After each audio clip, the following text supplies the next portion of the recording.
I'm sorry, bad experience.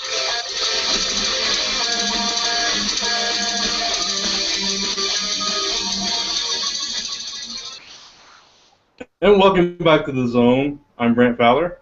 I'm John Wilson. I'm Chris Ventura.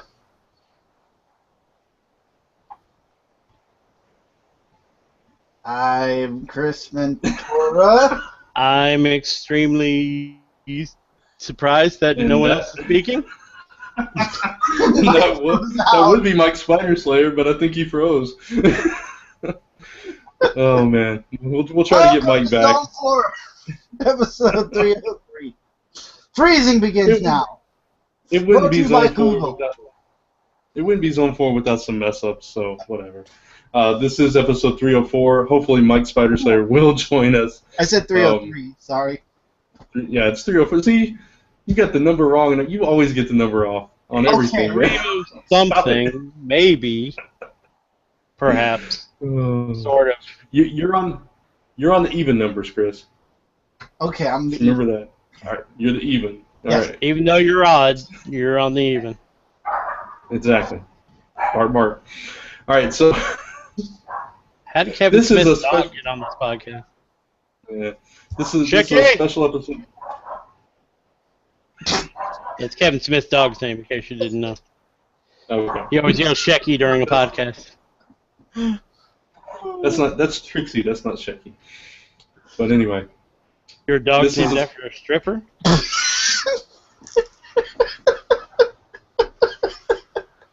I'm just watching friends. I did not name the dog. It was named when I got here. So, yeah. You sure? I'm pretty positive. Okay. I wasn't even looking at your face then, by the way, so I didn't know what went on was so funny, but I know. I forgot to change it. Anyway, forgot to change your face? Yes, I forgot to change my face. I forgot to change my face. You know, I do that once a day. I don't know. Anyway. What, are you going to hook it like the Joker and put on the new one all the time? Yeah. Uh-huh. Okay. You're going to make me regret doing this as video, aren't you? Oh, yeah.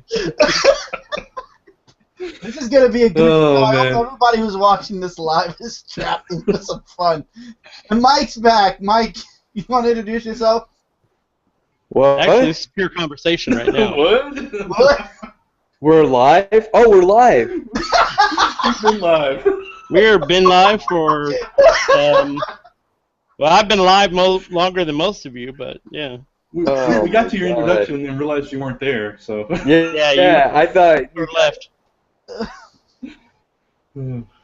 I thought when I came off, I thought you guys were waiting for me, and I didn't realize that we're even live. And then you guys are having this huge conversation here, and then so I'm Mike Spider Slayer. Yeah, that's right. We went live, and 2 seconds after we went live, you froze out. Oh yeah, I couldn't get back on. It was just weird. It's Google Plus said there was authentication issues or whatever it was. Like, okay. Yeah. I was pointing my gun back at the screen. Maybe it was that. You scared Google. I scared Google. You scared me, that's for sure. They're scared of us. You should be very afraid. Very. I'll see you in June. Just wait till then. Yeah. So in June, Brant, I'll remember. Just let me know where to send the flowers. Yeah. Right, thank you. Or will you? Or will you? Yeah. All right. So this is episode 304. Obviously, we're live for the first time since the 200th episode, I believe, and especially on video. We figured we're recording on Friday night. Why not go ahead and do it live? We'll still put up the audio version on iTunes and all that. But enough about that. Before we get into the show and into more hilarity and threats from John to my well-being and safety, we should mention that we are proud members of the Comics Podcast Network. You can find us on comicspodcasts.com each and every episode, and you can find a plethora of other great comic podcasts over there as well, so check them out. Well said. Plethora, I said. Plethora. Thank you. Plethora. All right. Plethora. So, John, Yeah. how you doing, man? I'm lovely. Are you happy to be on camera right now? I'm Oh, he's got Batman. So, what have you been reading lately, man? Nothing. That's a very. So, Chris, what have you been That's a very I've proud. been reading too much. I've been Okay. reading stuff we can't talk about. That's what I've been reading. That's true. You've been writing stuff you can't talk about, but we won't get into that yet. More about that towards the end of the show. Never mind. Chris, tell us about what character died. Too much. Really, this is how we're opening the show. I love how Brant. Yeah, sure. Why not? It's going down the rails already. So. It's like, I don't see the part where we're supposed to be talking about what we read. And so much for the script. Is that not? Oh, you're right. No, yeah, it's there. We can talk. Sure it is. Way to go. We Well, I'm chit-chat on- as I usual. went too Did far I delete down. that part? Okay. We can talk about any comics that really. It's right there. Yeah, I Right went above. too Yeah, far well, down. guess I'm what? up to Nothing. the topic. I went one lower. Sorry, I went off the script and I screwed up the script. Brant, look at the last sentence of your little sentence there. That is right there. Touche. Did you? Did you really? Mhm. Did I really? Let it flow naturally? I don't think so. No, I did. I did not let it flow naturally. You, 'Cause I'm you trying just to- sprang it on us. I'm trying to steer away from the runaway train that this has become, and just I did a sharp turn and just cut it. You know, I'm just trying to Yeah, go somewhere else with it. I don't know. I will say there was one Because it's book. about to go off the cliff. That's called a derailment. It's what that's called. There was that- one that is- book You that derailed the train. you derailed it. Boom. The one book, Chris. There was one book that did catch my attention. It actually came out this past Wednesday. And you know what it is, because it actually hit the news with Kevin Eastman, Mr. Derail. He's still laughing about it, too. That's just funny. You're laughing about the death of Donatello? That's rude. Are you laughing about the death of Donatello? I'm giggling like a schoolgirl about the I'm death just of thinking Donatello. turtle soup. I don't know what you guys are thinking.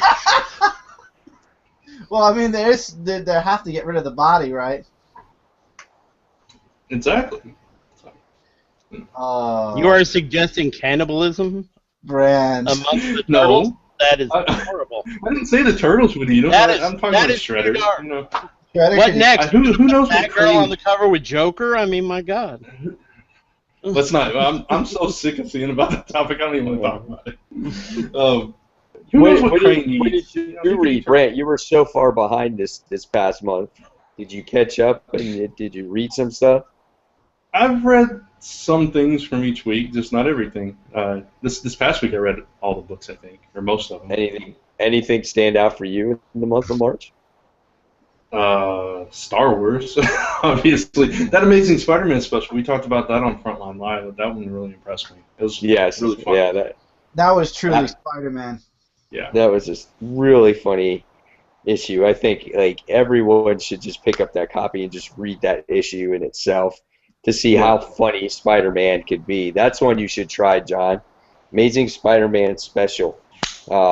It's like it has to deal with the Inhumans, and it has all these one-liners in there that it's just hysterical. I mean, really over the top type of funny, but it fits the character. And if Spider-Man was written this way every week, I think his sales would go through the roof. It was a really, really funny book this past week. Really Nothing good about stuff. Spider-Verse, is it? Because I'm about No, to... No, it's over. Spider-Verse is done, over with, and drowned. Yeah. No, it was just I mean, I might check it out. It's a crossover with Inhumans. There's like 3 different books. It's 2 other books this time in with, but if you just read that, like Mike was saying, you just read that one issue just for what it is. It's so funny, so good. It's classic Peter Parker. Yeah, I have absolutely. You know, another good series is Hulk. I don't know. I know Chris hasn't really read Hulk. Have you been reading Hulk, haven't you, Brent? No, I haven't read it No. since the first few issues. I That- just never caught up with it. Yeah, that's a really good series right now. Same thing, Jerry Duggan's writing that one there. Yeah. And Mark Bagley does the artwork. That's a really good series right now, where Bruce Banner is no longer really Bruce Banner, and the Hulk is no longer the Hulk, and the Hulk has actually trapped Bruce Banner inside of his body, and he calls himself Doc Green, and his mission is to go out and stop all the gamma powered Hulks. So he's the last one that there is, and Okay. he winds up succeeding to a point, and eventually this smart his earlier in the issues he got shot and his brain was replaced by extremis. So they had like extremis piece in his brain or whatever it is, and eventually though that power has dwindled, so he's not as smart as he used to be, and he created his own AI, and now his own AI is more smarter than he is, and so now he's off to do his mission, but in a much more violent way. So now Doc Green has to go and stop his AI as well. So it's crazy stuff that's going on. Yeah. Yeah. Sounds like it. It sounds So- interesting. I mean, I hear you guys talk about it all the time. And I don't know. I liked the when it first started when he was like part of Shield thing, but I know a lot of people didn't like that, and that's why they changed creative teams and all that stuff. But I just never followed it past that. So Yeah, I mean, I should. tried the whole Shield situation too, and Mhm. I didn't like it either. But then when this story arc started, people were like, "Oh, give it a try." I was like, "Okay." So I tried it like a couple issues into this new volume, and it's so much better. It's a lot better. It's a fantastic read. Yeah. Better than a lot of series out there. And then I also recently got back into Deadpool as well. So, and then right now he's fighting Omega Red. And Mike, when did this series start? Was it issue 5 where Duggan started his run? Because if it is, it comes out next week. The trade paperback for the regular price is $20, but Midtown has it for $16. I think it was issue 5. I think it was really or close to it. But yeah, get the trade though, Chris. I would get it anyway. I think I'm actually looking into it. That's what I'm looking at right Yeah, now. it is issue 5. It is? That he Okay. takes over, yeah. So yeah, Cool. and then I would try and then Deadpool is good because also Jerry Duggan writes that he writes that and the Hulk and Nova. So Mhm. I think Deadpool was a good series right now also too, and supposedly now he's the next one to die within the next couple of issues. So I don't know how he dies or what's going to happen, but he's been having this crazy battle with Omega Red. And I like Omega Red just because he reminds me from 90s X-Men time. Yeah, exactly. So I He like was in that. the cartoon and everything. Yeah. Yeah, and then Deadpool's not he's not over the top in the way Jerry Duggan writes him. It's just the humor's there when needed. It's a really fun book to read. Good action, good artwork in there. So it's fun. I like it. I enjoyed it a lot too. So there's just some series. There's a few series to look forward Yeah. to besides some of the others that we always talk about, like Spider-Man or Star Wars or Yeah. obviously Star Wars is our favorite. Of I course. thought Spawn Resurrection, the one shot. Anybody who's a huge Spawn fan will really appreciate the issue. The artwork was fantastic. I don't know, if, Brent, you had a chance to find out if that's the artist that's going to be on the ongoing series, but it was a really, really good book. Now, for those of you that don't know, Spawn, Al Simmons committed suicide back in issue 185 or 3. It was one of the two. And Todd McFarlane just took him out of the equation. They brought in a new guy, Jim Downing. He became Spawn, and he was Spawn all the way up until this point. And Todd McFarlane, there was a new team on the book for a while with Jim Downing. Now Jim Downing is gone, and Todd McFarlane's brought back Al again. But now it's a new team. I believe Brian Wood's doing the writing. I don't know who's doing the artwork. I remember John Boy Brian Wood. Myers. I'm sorry? John Boy Myers, and he is the artist on the series. he did the special and he's on the series? Yeah. Oh, that's perfect then. It was beautiful artwork. It summed up. If you didn't know Spawn, you could pick this book up. It set Spawn up. It gave you the entire timeline from the time Al Simmons was killed, became Malbolgia's champion, basically Spawn, the reason why he came back to Earth, and then why he basically took himself out, because he had no control over what was going on. He wasn't going to change anything. And then God shows up in this book, and he's this dog. It's heavy dialogue. And God basically says he played right into their hands because they wanted him to take himself out of the equation. And now God, who never interfered, has interfered and said, they need you. Don't go back as my champion. Don't go back as Malbolgius or the Devil's champion. Go back as the People's champion. They need you. And spoiler alert, I guess, it's been about a week and a half now. Wanda ended up dying a few days before God actually made it to Al. And now she's trapped in hell looking for Al's unborn child. This is all part of the past.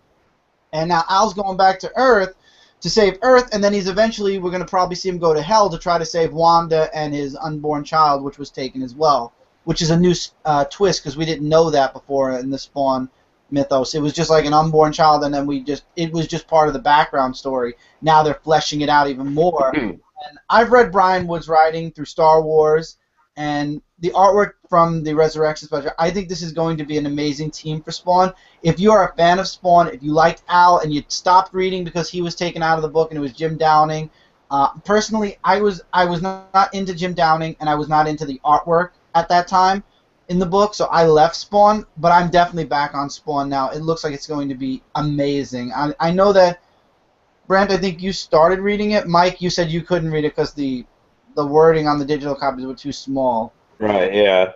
So I couldn't really get into it. I read the, what was it, 250? Yeah, that was horrible. I wish I could save my $5. Yeah, I read through most, like half of that, and I just couldn't finish it. It was so bad. It was so bad. It was like so long and so bad. It was horrible. So I didn't even try Resurrection because I was scared. I was like, I can't put myself through that again. You know what? I wish I would have ignored that issue, even for the last page, and I would have just bought this one instead. It would have been perfect. Yeah. I'm not. Oh, go ahead. I'm sorry. That My Little Mermaid series was that first issue to that was really good this past month too. Did you get a chance to read that, Brant? No. No, that one is done by Meredith Finch. She's the one that wrote it, and that was really good too. That was a great book to read, and the artwork was phenomenal in there too. And you get so many questions after you get done reading it. You're just like, oh wow, now I got more questions here, and it's such a mystery. The whole thing's like a mystery of how everything happened. So I can't wait to see how that series turns out too. And I'll have to check it out. Huh? Oh, I was just gonna say I'm not a huge Spawn fan anyway.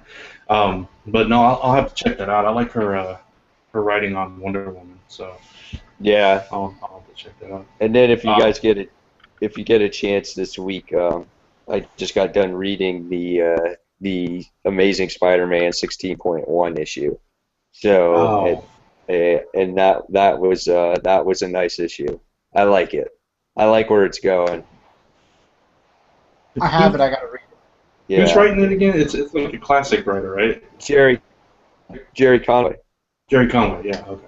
Yeah. So that's awesome right there, and it's all street level characters, man. Just like those classic characters that Spider-Man fought in his early years. You know that looks like it's gonna be in this series, and the first person, I'm not going to give away any of the story, but the first person that he deals with is Tombstone. Nice. So cool stuff. Definitely recommend that too for this week's comics. Yeah, I'm looking forward to that. I've been enjoying Thor lately. I don't know if you guys are reading. I can't remember, but I like this whole this mystery on who the female Thor is. And John, I know you're probably not caught up on what's going on with that, but basically, I know you read Original Sin, so you know that like. I Well, I've heard the concept, but I've been Yeah. writing and drawing. I'm not caught up on anything. Yeah. Basically, there was some kind of secret whispered to Thor during the whole original Sin thing, and it made him unworthy of the hammer. And then this mysterious woman picks it up, and now she's Thor, and everybody's trying to. He's going around. He's got a list of women that he knows, and he's marking them off as he figures out who's not the new Thor and stuff. And it's leading up to a reveal. I think it's either May or June that they're gonna actually do the reveal. But I don't know. I've been enjoying it. It's kind of like this little mystery, and it's kind of fun. It slightly sounds wrong, though. It's like, did I sleep with you? Okay, you can't wield the hammer. Okay. That's good. It will be all done in Secret Wars, I'm sure. Well, Yeah. They're having a book that's called Thors. That Yeah. It's going to have all the Thors in it. So it's going to have female Thor. It's going to have like Beta Ray Bill, and Beta Ray Bill's in it. It's going to have like Frog Thor. It's going to have like all these different Thors in there. So I don't know where they're going with that. We're very Thor about that whole idea. Oh man. So, Chris, you didn't get to actually talk about Donatello. Did you want to talk about it at all? I think that it was the most impactful issue I've read thus far from my indie books. It was the first issue I read because I heard IGN, there was a buzz on IGN yesterday about it, and I actually avoided it until I got the book last night. I read it digitally. Today I have the physical copy, but I did read it digitally last night, and what happened in this issue is, after this issue, Eastman said he's going to be, from issue 45 to 50, he's going to be setting up for the double-size issue 50. But the ramifications from here are also felt in the next couple of issues. So what happens is, at the end of the last issue, Shredder thought he was betrayed, so he told Bebop and Rocksteady to kill Donatello. And what happens is, by the middle of the book, that's what happens. You know, we all thought, oh, they're not going to kill Donnie, something's going to happen, and he'll survive. That didn't happen, and the Turtles are in the Technodrome facing off against Krang right now. There were lots of twists in this book. You got Baxter Stockman, who actually is the one that saved Shredder, and now he wants to be Shredder's partner. We don't know what his big plan is. Krang was defeated, and Dr. Honeycutt now and his people are back in control of that planet. The Turtles were sent back home. It's a victory. However, now Donatello is dead, and a lot of people are speculating maybe he's not dead. Next issue he'll come out of it. Towards the end of the book, Angel actually said, we got here a little while ago and we tried to save him, but I'm sorry, he's gone. So everybody's a little bit upset. They're like, how can you kill a turtle? He's going to be gone forever. Eastman is trying to play it cool from what I hear. He's not saying, you know, he's like, dead is dead, but we've heard this from Dan Slott before about Peter Parker, and a year later, look where Peter Parker is. So nobody knows if Eastman is staying cool until the reveal in issue 50, or if something else is going to happen with Donatello, but it's obvious they're not going to keep a turtle dead. The four turtles are a key factor to Teenage Mutant Ninja Turtles. Watch, it's not really Donatello, it's his secret, like, twin brother named Monatello, and then he was out in hiding this whole time, and then he comes back and he's like, hey guys, I've been, like, in Alaska training, and they're going to be like, oh, and then they're not going to care about this, like, twin guy. It's going to be something weird like that. That's a great story, isn't it? Let me see if I remember my Teenage Mutant Ninja Turtle cartoon opening. Didn't Donatello do machines? Maybe it's a robot or something. Oh, that's true. A highly advanced robot thing. Yep. Yeah, life model decoy. Yeah, like model turtle koi. Yeah. Though I have to say, if any of the turtles were going to die, are you really surprised it would be Donnie? No, and a lot of people like. I mean, Donatello is my least favorite out of the four turtles. I guess that's why the impact isn't really hurting me so much. And again, I know that at some point he'll come back. There's, you know, Kitsune with the magic. There's my brother with one of his coworkers. One of his coworkers is a turtle fan, and I don't know if he reads the comic or if he just follows the news, which is what pisses my brother off because they were having an argument about how Donatello is dead and that's that. And my brother is trying to explain to him, listen, there's magic, there's Kitsune, there's the possibility, like John said, life model decoy. There are so many possibilities a comic writer can throw at you 5 issues later about why Donatello isn't really dead. You're really going to sit here and say dead is dead? So And he got into an arc 2 days in a row. My brother comes home and tells me, I'm going to choke this guy. He doesn't listen. You should just let it go. I told him to let it go. It doesn't matter. When Donatello comes back, I'll give you the comic so you can slam it right into his face if you want. I mean, jeez. Yeah.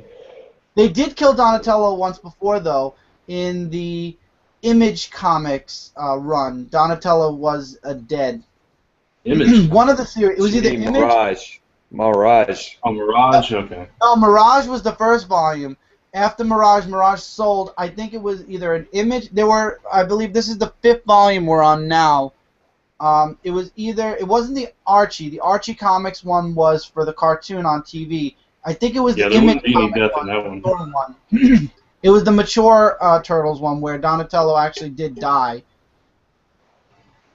And it was the 3 Turtles for a while. Okay. I don't remember Image ever publishing a Turtle book, though. Let me see if I can find the timeline. Go ahead and go on to another book. The only ones I remember are Mirage, IDW, and Archie. But I could be wrong. Hi, John. Hello. I was just mulling over the concept of mature turtle run in my head. It was a very short run. It wasn't received very well. Barely sounds like a quick walk. So, John, we know that there's not a lot of books that you read, but is there anything that may pique the curiosity that you could or may want to read? The stuff coming up in April, was that a segue, Mr. Spider Slayer? No, just curious. Just curious. Well, we'll use it as a segue to get it out of the way. Because we still got to talk about Birthright. Yeah, that's something. Yeah. Anyway. It was IDW, I'm sorry. I found it. It was IDW. Okay. Yeah, honestly, there is nothing current. Yeah, Dreamwave actually did it. Dreamwave and now IDW. IDW has it now. Okay, I forgot about Dreamwave. They were such a short-lived company. Go ahead, John. Yeah. No, I was saying there's nothing current that I'm into right now. I was looking over at my graphic novel shelf, and really anything new that I have is older stuff. Really, I think the most current graphic novel I currently have is the new 52 Shazam. Okay. And I find that hard to say in my mouth because I dislike the new 52 so much. But yeah, the new 52 is going away. So yeah, but they're bringing back something even worse. So you have to try it. You have to try it and see if you now you'll have to see what you'll dislike the most. Do you dislike the new 52, or would you dislike Convergence? I'm going to dislike Convergence equally to the new 52 because neither of these are DC. Well, what about Divergence after? Yeah, Divergence. Divergence, she was much better in Fault in Our Stars. But other than that...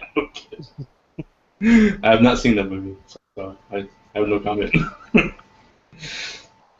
I'm a nerd fighter, so I know about John Green things. I know about it, I just haven't seen it. Well, get on cable there, big boy. It's all over the place. Okay. They have cable in Texas, don't they? Brant, I shared the link with you, by the way. Okay. It says in June 1996, Image Comics took over publishing, Volume 3 of the Turtles. That's where Donnie died.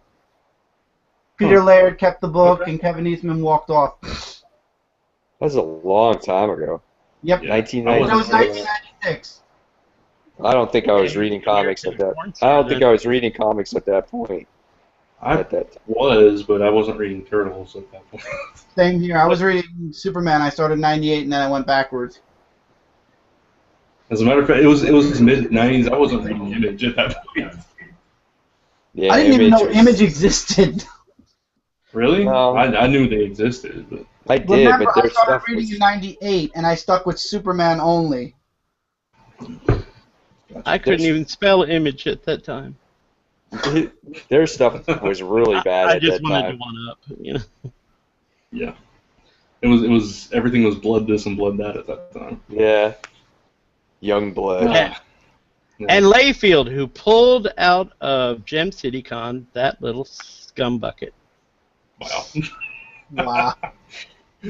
By the way, He's gonna mess up my friend. He's gonna mess up my friend that runs Gem City Con by his abrupt pullout. what was his reason for pulling out? Do we know? Oh, was it something. No, his fakakta answer was something that had formerly conflicted, that was gone, reappeared. Came back? Okay. So All right. now he can't do it. It's like, fine, whatever. By Further the way, reason. yeah. Hi to our viewers that are watching. Yeah, we do have a hi few- to everyone who likes Rob Layfield. This is why you'll never see me on this video again, because Oh, I I wouldn't even despise that little midget. Wow. Okay. And Anybody I that's have extra reasons, unlike most people who despise that little midget. So if we do have any viewers, how about they ask some questions? Yeah, go Yeah, take a definitely. nap for a few minutes, because until I'm done No, we Layfield definitely bashing. will.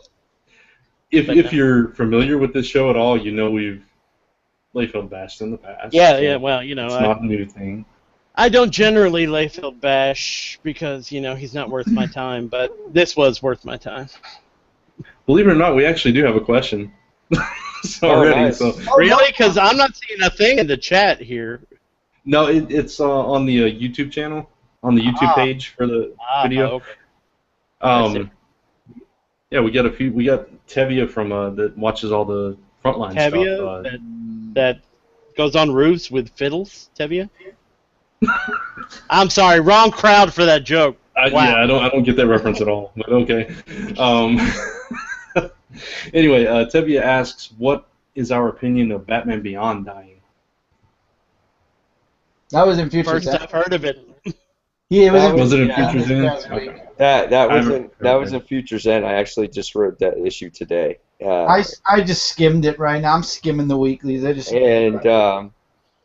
Tevia. First I've heard of it. So. I thought it was a very not emotional death, in my opinion. They tried to make it emotional, so when you read it, but when you have Terry McGinnis fighting a Batman Joker Brother's Eye hybrid, Yeah. you can't take it seriously, and honestly, that's how he dies.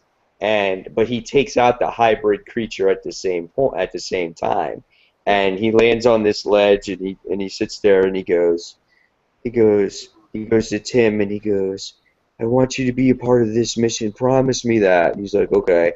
And then he goes to Plastique, and he goes, "I want to see your face one last time."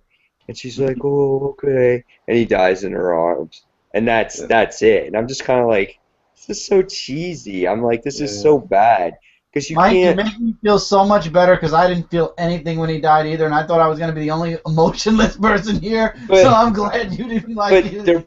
But the reason why you're not emotional in the book, like you couldn't, is because the book did such a poor job at character development in the issue, in the books, because the stories were so scattered that I didn't have enough time to really care about the characters. So when Terry actually died, it was like, well, he's dead. That kind of stinks. And out of all the characters in the book, I thought at most times they didn't show him nearly enough, because he was supposed to be the main focal point. He was the one that was introduced in issue 0. And right away, the book, right from the start, got away from him. And it focused on Green Arrow. So, it was hard to really feel for his death. Now, will he stay dead? No, he's not going to die. No. He's not going to stay, because there's already a solicit for June that his series is coming out. So there's no way that he's dead. So either he goes back to the future, or something happens, whatever happens here with this Future End story, he's going to be brought back, or Convergence makes him come back somehow. So Yeah, Convergence will change all that anyway, so anything yeah, that happened now isn't going to really matter right. in the So ultimate near future for DC. Yeah, but Right. that's what pisses me off, because it's like, okay, everybody who paid for all 40-something issues of Future's End, guess what? Don't worry, it never happened. Everybody who bought World's End, don't worry, it just explains how Earth 2 people got there and the whole destruction of Earth 2. The only thing that matters right now is Batman Eternal. Yeah. Well, that's true. 75 years of continuity if you look at everything that's going on right now. I mean, with right. Convergence, that does the same thing, not to jump our agenda gun here, but that does the same thing that New 52 did. It completely destroys all that continuity, just throws it away. Which is weird because, okay, they got rid of the 75-plus years of history 5 years ago to bring in this New 52. New 52 is only 5 years old, and they're already going back to the old 75 years, which is going to change the 5 years. So now we're going into a completely new generation starting June. Well, that's been true of everything since Crisis. Exactly. And now they've DC's not going to have any continuity. Well, neither's Marvel, but Yeah, Right. it's very true. It's going to All be a very continuity is gone. confusing time. Yeah.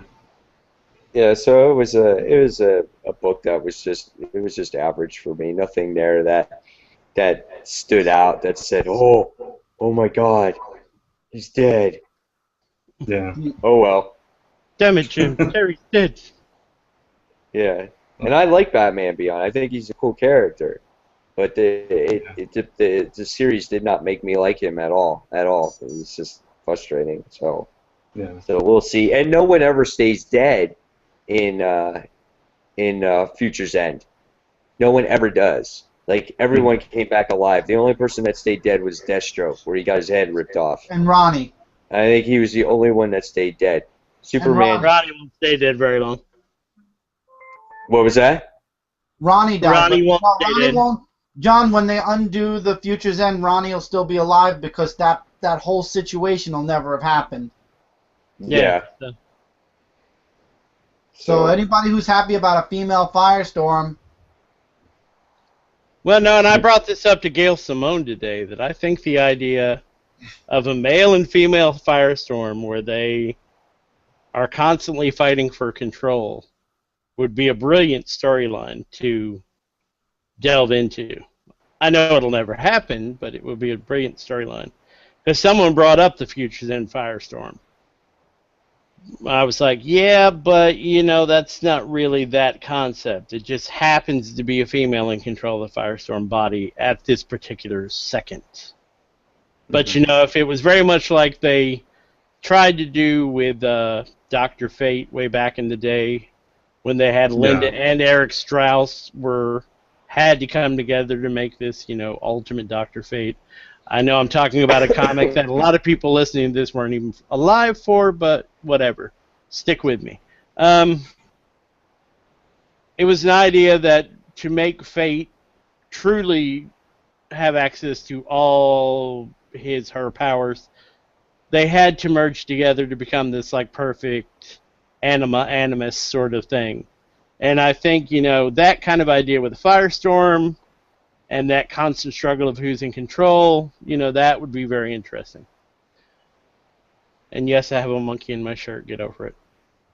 I noticed it already when I was talking, but I like that concept also. I was hoping they would keep the female Firestorm. I thought it was a very interesting character, but it's DC. They're ever changing. Literally, every month it's a new shirt. New shirt. A new shirt? New shirt, Tracy? new pair of pants, new person. I hope it's a new shirt every day, but, that's a different story. Well, you know what I mean by a new shirt, a new design on the shirt. Let's put it that way. Yeah, well, let's not get started on shirts and the idiotic look for Superman. Oh, the only good thing about that costume is the Max Flesher S. I'm sorry, but everything else I kind of... The only Well, good better- thing about that costume is that now The Rock could play him in a movie. But other Yep. than that, there's nothing good about that costume. You don't like the Max Fletcher S? I mean, it's fine. You know, I have no problem with the S. I think it's a nice homage, but the idea of jeans and a T-shirt, weren't we doing that already and calling him Superboy? It's A lot of acting. people are speculating Connor Kent. I'm ballparking Connor Kent, but I know I'm wrong. Like it's Well, one of Connor those. Kent, he's taking steroids if that's Connor. No, I mean from the pre-New 52. Like we don't know what's going to happen in Convergence, so this is the biggest. And I'm talking like if this really happens, I'll be shocked. But like something happens in Convergence, Clark from New 52 dies. Connor comes into the New 52U and becomes Superman. Because the face looks just like Connor's from the Superboy series pre-New 52. I could tell That's from not the gonna- image that I saw, but I That's- hated the buzz cut. I It's don't not like the husband either. And It's the not gonna chappy happen. Batman.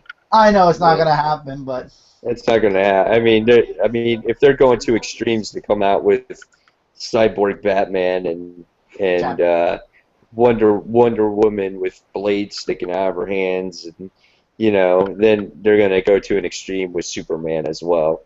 They're not gonna kill him or anything like that, but they'll give him a different costume that. I don't know, for some reason, why they decide to kind of bring it back. I have no idea. Maybe they'll put him on Candor for a minute. oh please, that would be good. Since all of Convergence is supposed to be bottled Brainiac stuff, but we're getting ahead of I'm getting ahead of ourselves, actually. Well, I mean, we can go ahead and go into that. No, let's I'm talk curious. about how terrible Birthright is first. Hey, that's a fantastic. Hey, I love Birthright. Well, So both okay, obviously insane. so John, you read it? Have you read the first few issues or Yeah, I read the entire first Volume graphic one, novel yeah. arc. what did you dislike? Why do you dislike it? Well, nothing against the creative team, but the story is trite. This is every fantasy story I've ever read rehashed. Mhm. I expected a lot more out of the story than what I received. Kid gets abducted to this other world. Mhm. He is the chosen one. He becomes an adult warrior. He comes back, and hilarity ensues. I've read this story a million times before. There was nothing new here. The art was nice to look at, but other than that, there was nothing really new here to really capture my interest. I was literally bored. I would disagree that there's nothing new because the twist to this, and since we're 5 issues in, we can spoil I it actually now. But have the trade paperback. I actually got the physical copy of it. the twist is that he's not necessarily on the good side, though. He's being not what he influenced appears. Yeah, he's being influenced by the great evil of this land, and there's some other reveals that happen throughout the book that are kind of different than what we would expect from a story of this nature, I think. There That's was kind of no what shock for me, No, I what? was Go ahead, John. the only thing that shocked me, or the only thing that really caught my interest, was the last page. And that's what really got me. Every issue, as I was reading it, the ending. Am I echoing? Yeah. Oh, badly, but that's okay. It's not me. That's not me either. Could it be Not good. the YouTube channel? Is the volume on? Are I'm we not hearing watching. ourselves through YouTube?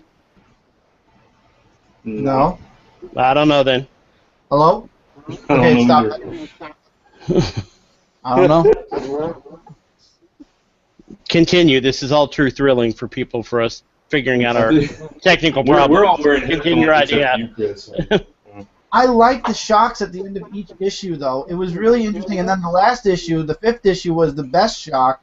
I like that he's controlled by this great evil, and now the brother can see it. In the last issue of the arc, the brother now sees that somebody's controlling his younger, now older brother, and it leads into obviously the next volume. So the question is, and the person that Mikey, who the main character is, the boy that disappears and comes back, his objective is to kill all the wizards that are on Earth so that the great evil can come through from, I forget the name of the other world. It always slips my mind. But basically it's to allow the great evil to come to Earth finally and conquer it. And the brother doesn't know that. He tells everybody they're evil. We have to kill them because they're evil. So he makes up this great lie about it just so that he can do it. And the whole reason for this is he just wanted to see his family again.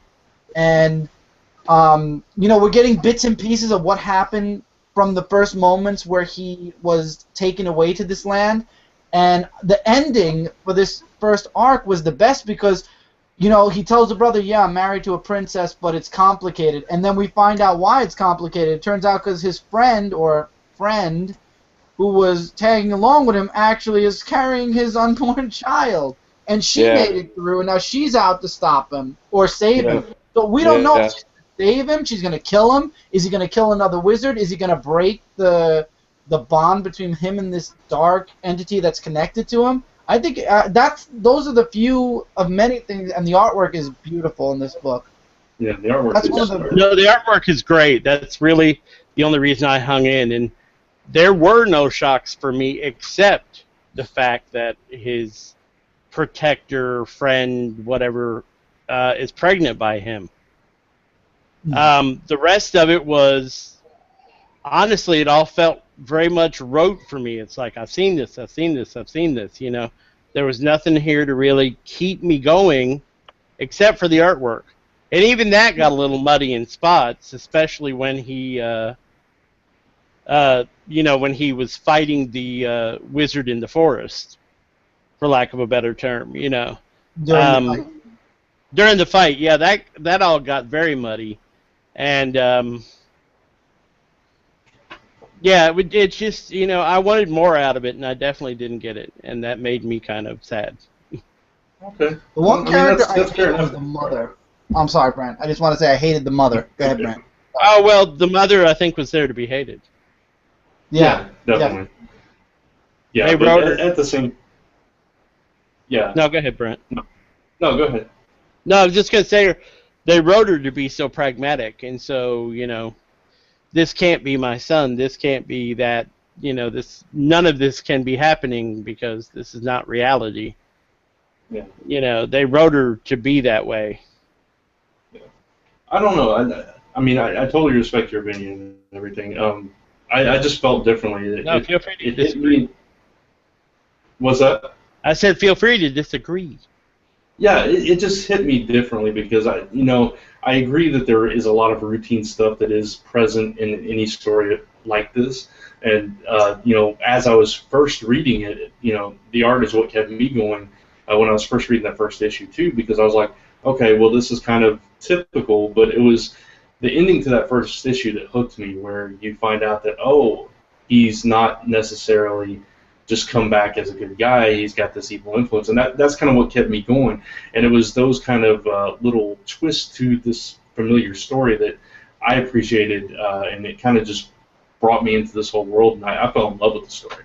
And I was expecting that was my problem. I was expecting him not to be this good guy, or to come back and because that happens so often. It's you have the guy that comes back and he's not what he appears for one reason or another. So for me, I was waiting for the shoe to drop, and the shoe, honestly, I think that the story might have been better served if they hadn't dropped that shoe that quickly. Mm. They revealed too quickly that there was something up with this dude. Okay. I mean, honestly, for me, trying to figure out how he got all the weapons that were on that table on his body was the most interesting part of the first issue for me. There was a lot of weapons to be carried. Yeah, I mean, it was very much like that scene out of Sahara where they're walking and the one character's dropping his weapons, and you keep hearing stuff hit the ground, and the other guy turns around, and the first guy looks at him and goes, "What?" Just because he had so many weapons hidden on him. Yeah, it almost had that cartoon element where you just keep pulling stuff out of the pocket. But, right, exactly. No, I agree with that. Yeah. But I like that. I don't know. I just because he comes from a fantasy realm. Maybe there's some magical explanation. Pocket universe in his loincloth or something. Exactly. There you go. I don't know. I mean, I agree. The art is absolutely stunning. But for me, yeah, just the art's beautiful. I love the story. I can't get enough of it. I do think this was a perfect way to end this first volume. And maybe if they had, I don't know. I think that was definitely a good cliffhanger to leave off. No, it was a good The cliff. entire Like I volume. said, that's the only part of the whole story that I was like, huh, okay, that's different.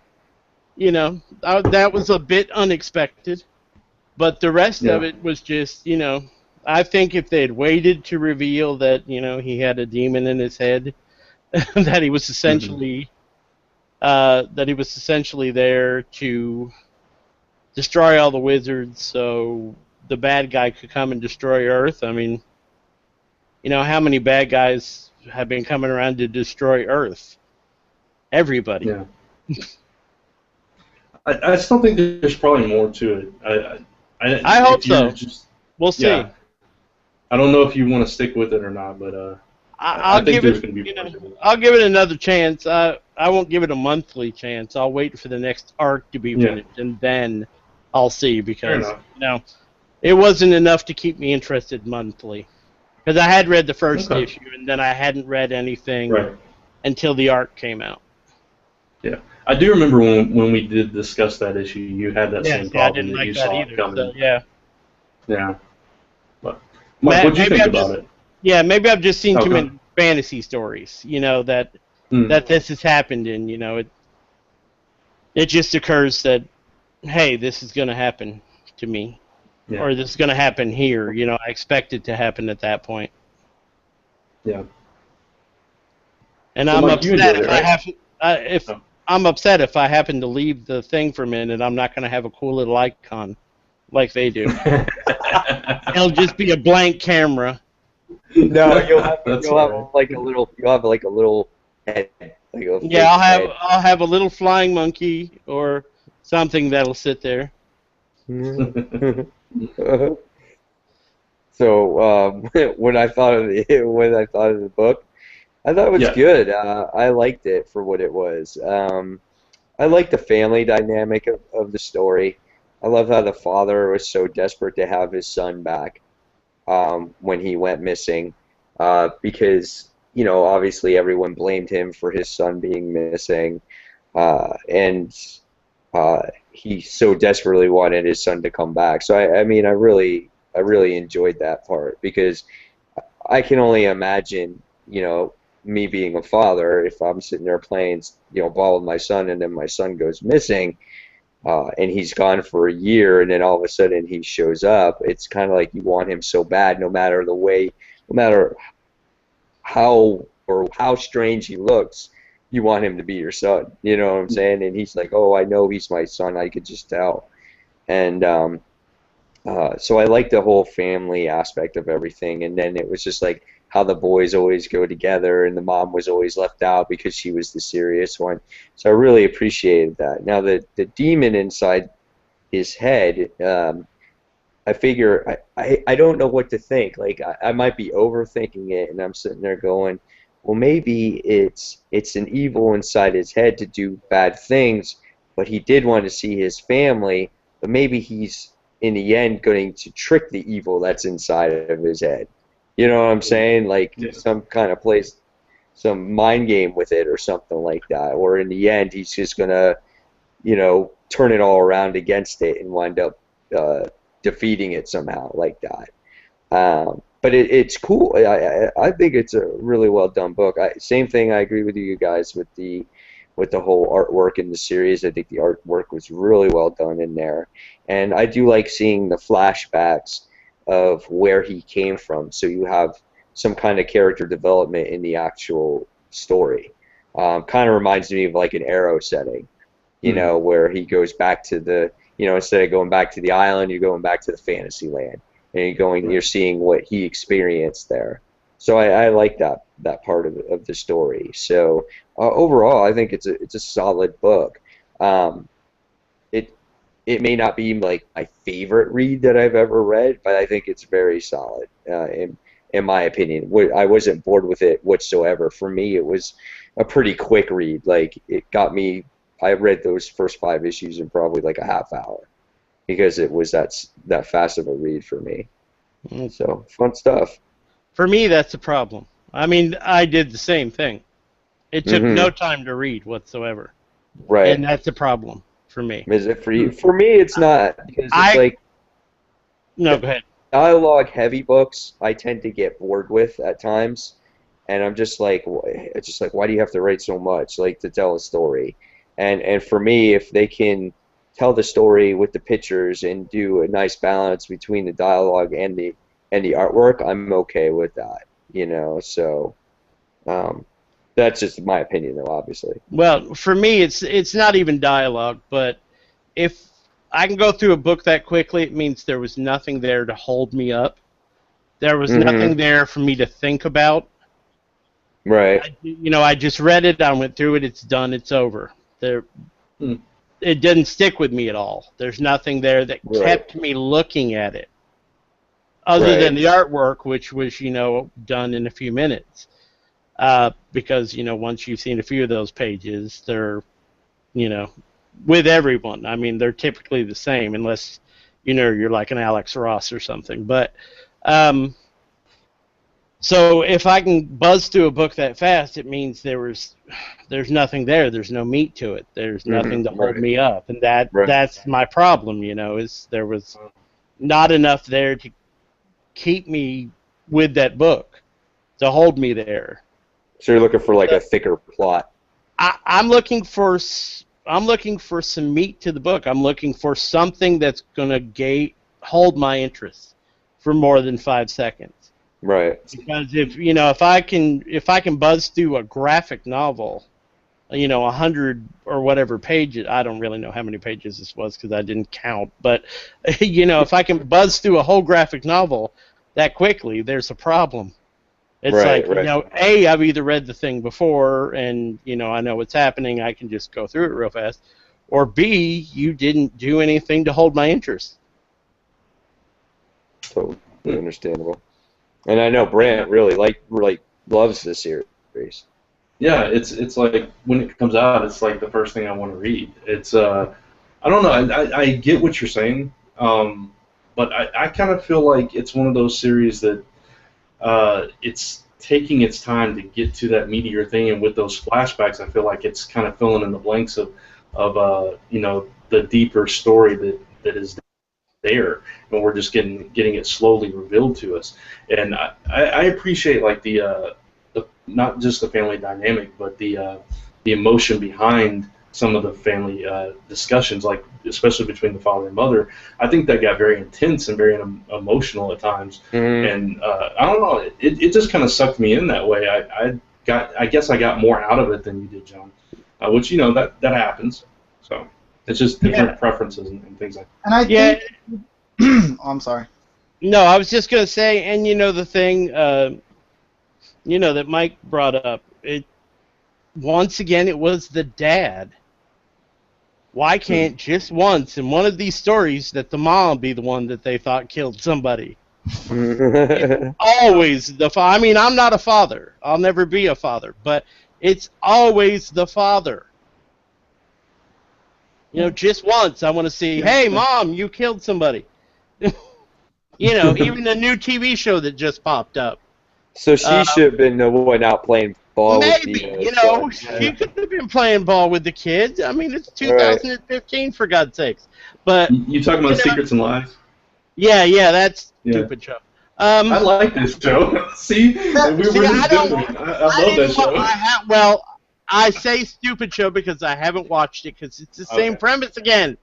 Father kills son again. No interest. But anyway, in the show's defense, he didn't know it was his son when that happened. So anyway.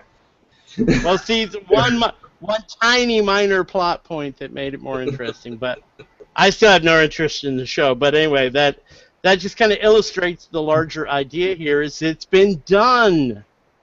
And the thing that you were saying, Brant, is they're taking their time. That's all well and good, but they got to remember that there is a hell of a lot of books out there, and that if they don't catch people right off the bat, they're in trouble. I think people aren't going to hang around. I think Birthright, though, did capture a lot of people because wherever I have gone, it might well have. Yeah, that comic has been sold out, and I've been to other comic shops that are just saying that they can't get it, they can't find it. Issue 1 and 2 sold out. Yeah, issue 1 and 2 have B covers that are second printings because the first issues are gone. Yeah. Good for them. I applaud their success, but it didn't. You're not the only one. Yeah, you're not the only one I've seen say negative things about it either, though. I mean, you're not totally out there on a limb yourself. I just happen to disagree with those people as well. But I just happen to be the only one out on the limb on this show. Yeah, on this show, definitely. But no, I mean, I think it's kind of a good balance here. I think you got your reasons for against it. I have my reasons totally for it, and then I know Mike's kind of in the middle with it, and I don't know where Chris stands. I'm for it. I love Birthright. I'm sorry. Chris wishes there had more Spider-Man in it, but other than that, John, have you ever heard of Deadly Class? Deadly Glass? Class. No. Well, perhaps. Remind me, what is it? It's a newer series from Image as well. It's probably... Okay, well, it's the second trade just came out. I just got it actually yesterday. And what's it called? It's basically a setting. It takes place like in 1982, and basically it's this boy whose parents worked for the CIA, and he winds up getting recruited to this school of assassins, and it's like this underground thing where they get all this training and stuff like that, and he's one of the selected few children that get selected as an individual because they know about his parents' reputation and how they died. And then what happens is his goal is to kill Ronald Reagan because of his actual, I guess, things that he set up or whatever is why he feels that why his parents died, and it's a really awesome comic. I really enjoyed it, and that might be something maybe you might like. It's a little bit different. These kids wind up bonding together, and they wind up going to Vegas, and weird things happen. But it's a good series. I really enjoyed it. A lot of my people that watch me on my YouTube channel recommended it to me because I never read it, and when I read it, I was just like, wow, this is really good. So. And I just picked up the second trade because that one just came out. So, and I think the first one's like $10. So you might want to give it a try and see. I might give that a try because there was nothing there for me until you said, "Kill Ronald Reagan." Yeah. There was nothing because when you're describing it, I was thinking Agent Cody Banks, Spy Kids, Divergent. I was hitting off things in my head that was exactly like until you said kill Ronald Reagan. Yeah, then you might actually have me. It's darker. It's darker. It's definitely not Agent Cody Banks, and it's definitely not like Spy Kids. It's a much more graphic book than that. It's much darker humor, yes. which I'll appreciate definitely. Yeah. So yeah, I'll definitely check that out. The Deadly Class. I think you might enjoy it. I vaguely remember hearing about it, but obviously didn't latch onto it at the time. Yeah, I think you may have even posted a press release about it at one point. I probably did. That's probably why I remember hearing about it. Yeah, probably. Yeah. I've posted a million press releases and. Yeah, exactly. And that probably is where you heard about it, though. So. All right. So, what do we want to jump into now? I think we're up to the point where we talk about stuff we're looking forward to coming up in April. So coming up in April. Yeah, next month. Trying to find Chris? that link here. I'm looking as we speak. About I to did say, have let something. me be last. Yeah, let you be Let last. me be Okay. last for a moment because I'm going to not have an icon up here for a minute. Okay. Oh, look, it's my That's fine. chest. It's the chest from my Google picture. That's so pretty. See, I'm there you also go. turning my mic off That's now because something. I'm embarrassed by that. All right. So I'll go first while Honestly, you guys are looking up. Oh, okay, yeah. Okay. what? No, I I have was just something. okay. I was just gonna mention one thing from Valiant real quick. Ninjak #2, which anybody that watched Frontline Live knows that Ninjak #1 made my top 5. So I'm obviously looking really forward to the next issue that comes out in April. So I got several weeks before it comes out, but I'm really looking forward to that. It's actually a 40-page issue, so it's a little bit oversized. So I'm kind of excited about it. And I think that's all from Valiant that I'm looking forward to. What about you, Chris? What do you got? I'm looking forward to a lot of the Superman Convergence stuff because it brings back a little bit of a classic feel. Also, I'm looking forward to the Green Lantern Parallax. It'll be interesting to see that again because we all know it's not permanent. And then the Superboy series for sure. And it is to note that Dan Jurgens will be writing Superman again. And everybody knows Dan Jurgens was one of my favorite writers for the Superman series. So I'm really happy to see that playing out during Convergence at least. And then we'll see where it goes from there. I know Dan Jurgens mentioned something on Facebook recently with Superman and the Legion of Superheroes. Yeah, I remember that too. I'm looking for Marvel. I'm looking forward to the it's the last issue of Ultimate Spider-Man, right? We talked about that too. Yes. Yeah. Yeah, that's gonna be Yeah, interesting. yeah. As we head into That I just don't know how they're gonna wrap all that up. yeah, I don't know. it's well. I mean, It's there's also the Ultimate End miniseries that's going to be going on during Secret Wars, isn't it? It's like a 5-issue miniseries. It's gonna be a mini So series. it'll probably it'll probably carry over into that because there's no way they can wrap all that stuff up in this one issue, right? I know, but then they have to wrap up all the other characters though with the Ultimates though too, don't they? Yeah. So you got to fit all that in there too. Yeah. It's gonna be tough. So I mean, it's interesting. When it comes to like Secret Wars and Convergence or whatever it is, you got to look at these writers. How long in advance do they have? Do they know that their stories are gonna come? You know what I'm saying? So they have these stories well in advance, and then do the companies just say, you know what, guys, we came up with this great idea, and it's called Secret Wars. So you know what? In 6 months, you got to wrap up your stories, and that's it. I'm sorry, but that's the way that it's going. And now these writers are fighting or trying to scramble around to try to conclude their stories because of what the company told them. So I think a lot of them are just kind of just under the gun here. Yeah, it's funny you mentioned the other day specifically about that. It was like the VP of marketing, and he was saying how if you look down June solicitations, there's still some books that aren't involved in this whole Secret Wars thing, and he actually specified that they kind of talked to the creators and gave some of them the option. Okay, do you want to be a part of this event, or do you want to wrap up the books naturally, the way you intended? And some of them chose to do that.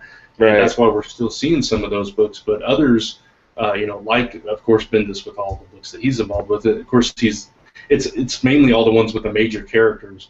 They just went right along with it. So it's, to your point, they're having to rush and finish that up, while some of the other books that are probably lower on the totem pole get to see their vision finish out before they kind of wrap up in this whole thing too. Right. It's weird. And then what happens to the books that just came out? Like when it comes to, say for instance Howard the Duck and Silk and a lot of these brand new books that just came out. Like Star Wars obviously it doesn't affect because that's its own universe, but you got to look at all these brand new titles and it's just like, well, are they going to hang around? Are they not going to hang around? Like what really is going to happen to them in the future, because we all know that the 616 is no longer while Secret Wars is going on, and then after Secret Wars, well, then we don't know what happens at this point, not yet at least. There was a list of books that were being canceled while Secret Wars is going on, going into Divergence. I shared it on. I saw that. Yeah. And a lot of those books, actually, going through that list, a few of them shocked me, like when they mentioned Amazing Spider-Man was going away. But the person who gave the list said that the characters will be coming back in one incarnation or the other. So my thoughts are, for example, Amazing Spider-Man's ending, either we'll get another volume, which is classic Marvel right now, or they're going to bring another Spider-Man title back, like Web of, or Spectacular, or something like that, in its place. I'd say eventually, once this is all said and done, they're going to go back to the original Amazing Spider-Man numbering. They have to at some point. It was so up there. It was, 700 is, or 600? It was 700. Yeah. 700. Yeah, they'll have to bring it back at some point. They're ending so many books that are on really good runs right now, like Hulk is ending. Superior Iron Man. Superior Iron Man, right. Yeah, Superior Iron Man's taking a break after, I believe, June. So, I don't know. I don't see these books being gone forever, but I think especially because Superior Iron Man is doing so well, this event really is going to hurt a lot of the mainstream books, because people are liking Superior Iron Man now. Who's to say they're going to like it 8 months from now when Secret Wars is over and, we're going into the whole battle world or not battle world or whatever the hell's going to happen. Well, battle world goes on while Secret Wars is happening, and then that's when all these books are on hiatus, and that's why they have all these other books that are coming out that have to do. So you got a lot of the series that are ending that says last days of. So those are the ones that are ending, and then once that ends, and that's it. While this whole battle world thing's going on. I think that's stupid, though. That's like what DC's doing with Convergence, except instead of 2 months, it's like 5 months or 6 months or however long they're going to keep. A year. It's a year. Secret Wars is going to be a year long. Yeah. So basically when Superior Iron Man ends in June, we're not going to be seeing the next Superior Iron Man tentatively, possibly might not even come back, but if it does in some incarnation, we're not going to see it for an entire year. We're going to be stuck in this Battle World Secret Wars thing for a year. So that means that Secret Wars is 12 issues. But he has his own series. So he has his own Secret Wars series, which is the Armored War series. Right. So that's based off of the Armor War. So I mean, you never know. That it could be really good. Like the Armor War series back in the day I thought was a really fun series to read. So you got to look at these. Don't always. I mean, it's hard to sit there and say it's sad to see the series that you like go for now, but you could enjoy these, and it could be a good break for besides the everyday stuff. So and at least they're not keeping those books plus the Battle World / Secret Wars. You can't because if you're getting rid of the normal universe, you can't keep the normal universe going and Secret Wars. You can't do it. So. Right. But this is also another good thing because now we don't have to worry about Marvel doing any events for an entire year. We're going to be in a year-long event. Do you honestly think that's going to happen? Absolutely not, but I like to say it and try to believe it. Listen, I'm new to Marvel like Mike's new to DC. I've only been reading Marvel now for, 5, 6 years? Since I started my comic review show, so I'm 280 almost in, so yeah, about 280 weeks worth of Marvel. As soon as Secret Wars starts to crumble, and it will, they'll start up with some other mini event. Mini event, I guarantee it. Yeah, it'll have to lead into something. Yeah, it's the nature of the beast. Yeah.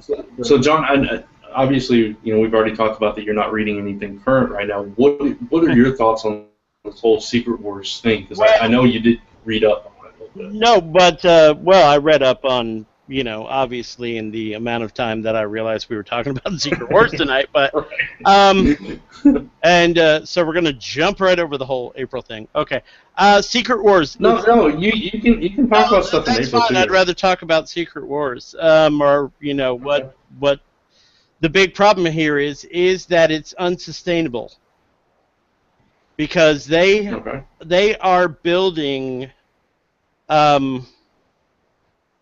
They're building something around storylines and not places. Only half the places on this battle world map that they have created are real physical places.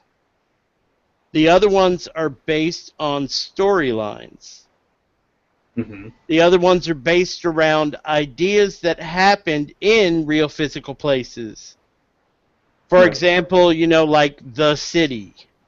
The city is Manhattan. It was just Manhattan during the Korvac saga. Civil War happened in primarily Manhattan. You know, if you want to be technical, Howard the Duck hangs out in Manhattan a lot of the time. The only ones that are real physical places that I've begun to see are 2099 is obviously its own physical place. Captain Marvel doesn't really need her own physical place. She's just fine where she is. You can't really pull something like the House of M and put it into a current place. Because what is to keep the House of M from bleeding into any of the other places? Yeah, see, that's something that we're not really clear on how this is all going to work. Yeah. I don't think they've come. Go ahead. I'm sorry. I mean. No, you're making the point exactly. Yeah. There are not Great Walls of China around every one of these situations. I mean, the House of M is kind of pseudo next door to Days of Future Past. Right. So what's to keep the Sentinels from Days of Future Past from flying over and obliterating the House of M? Yeah. You know, what's to keep anything from happening in the X-Men's little corner here, where they're all young and vital and current and all that? What's to keep that from bleeding over into the seemingly gigantic area of Old Man Logan? Yeah. I mean, Old Man Logan's got something the size of China. The X-Men has something the size of Rhode Island. Right. You know, and then the domain of Apocalypse, what's to keep Apocalypse from wiping out the entire thing? The only thing that makes sense to me is Greenland, which is the Hulk's spot. Planet Hulk. I could see him keeping that whole area. Stay out of my area or I'll kick your ass. So the problem, though, is Dystopia is attached to that, where you have Future Imperfect and the Maestro. So immediately you're going to have the Maestro and World War Hulk fighting right away. Right. So my whole problem with this idea is unless there's a force field or somebody built a big honking wall or something around each of these little parchments of land, this whole idea is completely unsustainable because there's no reason any of these characters could not go into one of these other lands. Oh, yeah, absolutely. With the exception of the Hulk's area. I think that's going to be part of the interest of it, though, is that, you know, you don't know exactly why. We'll see. Yeah, we don't know if there's going to be any kind of barriers or anything, because all we know is that all these various Earths are converging, basically. It is their convergence, and creating this one giant place where every part of the Marvel Universe is on the same planet. Right. We don't know how they're going to be separate or anything. It's confusing, but it's intriguing at the same time, to me at least. And it's like, in all these areas, though, like, Marvel 616 still has its own place on the map. Right. Yeah. So see, that's a storyline. That's not a place. Right. Or like Marvel 1602. These are all people from the Revolutionary Era and prior. Right. What's going to happen to these people when a Quinjet flies over top of them? You know. Yes. they're gonna freak out. You know, it doesn't make because the original battle world in the original Secret Wars was them just ripping places off of different planets and squashing it all together. Kind of made sense. But this does not make any sense to me whatsoever. There's nothing that I see here that, like I said, unless there's something that they haven't told us, you know, there's a big shimmery light that you can't walk through at the end of your land. You know, what is to keep anybody from crossing over to the other path? Right. And how might is be a it, you know, and honestly, how are they going to build a universe out of this? Yeah, that's You know, that's the real thing right there. Like, yes. See, what they've done, what they've essentially done is they've just pulled a Crisis on Infinite Earths. But they haven't bothered to build a new Earth yet. right. They just threw everything together on one parchment of land. And right now, I don't see how that parchment of land is going to become anything that even vaguely resembles continuity. Well, they got a year to figure it out. Or to completely destroy it and have to go back. Right. You know, and do something else. I mean, I can understand wanting to, like, fix things and, you know, kind of make things make a little more sense, but they're not starting out well at all, in my opinion. Were you going to say something, Mike? No, I was just saying again with like the battle world thing, like John was saying, like what prevents them from going into other lands, and it's like, you know, it could be, there very well could be barriers, but everything is still up in the air and we just don't know about it. Maybe Marvel doesn't even know what they're going to do yet. You know, they just know that, hey, we got this world right now and shit's going to happen, but we don't know what we're going to do because it's going to be based off of, it could be based off of readers, you know, what they think of it. Readers' feedback. You know, people could be like, this is completely stupid, I don't want to read this. So, you know, Marvel could sit there and go, okay, well, now we got to fix it. So it could be very well based off of the feedback that they get from people. And go ahead, John. No, my other problem is that the moon is a Sentinel's head. Right now, there's no moon, so this planet has no tides. Now there's nothing to move the water around in here other than, you know, natural coastal drift, I guess. You know, scientifically, it's a bad design. Well, the whole world looks different now. It's not like, you know, the original. Well, yeah, but without a moon, you would have coastal flooding and everything. That's another thing. Unless the Sentinels. Yeah, we get Reed Richards. We'll get Reed Richards to build a wave machine and make waves. There we go. You would think with Jonathan Hickman being the architect of all this, being the science guy, he would know this. Yeah, you would think. And there's only one other problem I have with this, and then I'll shut up. I love Scotty Young's art. I love Scotty Young to death as an artist. I love every piece of work he's ever done. Sure. There is no reason to put his bloody place on this planet. Do you see any other cartoon characters anywhere on this planet? No, you don't. I'm sure Peter Porker's still around there somewhere. Well, you know, Peter Porker should have died Peter Porker. Peter Porker should have been the first thing killed off in Spider-Verse. I'm sorry. Exactly. Oh, he makes a reappearance in Spider-Ham. I mean, in Spider-Gwen. Well, you know, and I haven't read Spider-Gwen since after the thing. Is that what they're really calling her? I think they call her Spider-Woman in the book. Oh, yeah. Okay, I would hope so, because that's the stupidest name for a hero ever. The book, honestly, is not as good as I wanted it to be anyway. So well, I didn't expect much yet. I did because I like that one issue from Spider-Verse, but well, yeah, you just like Spider-Gwen as a character, but you know. Well, true. But is that enough to sustain a book? Is a problem. Not so far. Not so far. Yeah, Sadly. exactly. I don't like Jonathan Hickman being the architect of this whole thing. He's the reason why I dropped the whole Avengers series because. True. Yeah. I'm sorry, but I don't like too much science and maps and graphs and hundreds of millions of people. It's like, come the hell on. It's a freaking comic book. It's a comic universe. We don't need a guideline. If you need a map and a graph in the beginning of all your books to explain what cluster crap is going on in your book, it's not worth reading.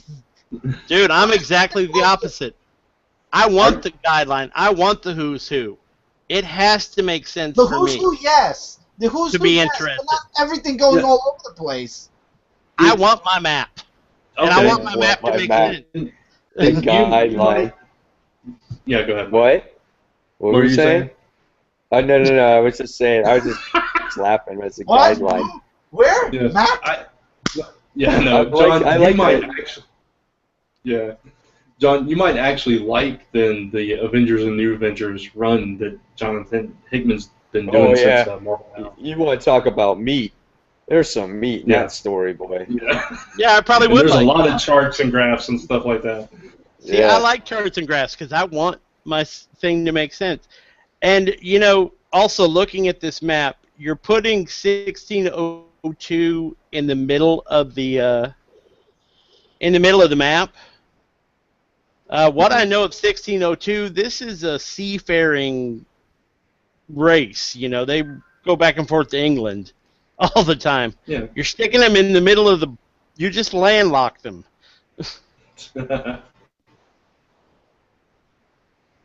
Makes, once again, where's the sense here, kids? You're not making sense. Yeah, it's very confusing. So Yeah. my question to all three of you then is, given what we do know about it, does it push you away from the Marvel books during Secret Wars, or does it intrigue you to make you want to find out what's going on? Well, I'll just go down the line. Yeah, go ahead, Mike. Okay. Huh? Mike, go. Me? Oh. Yeah. Me, when it comes to the Secret Wars thing, being that I'm a Marvel fan first, I'm naturally gravitated to it.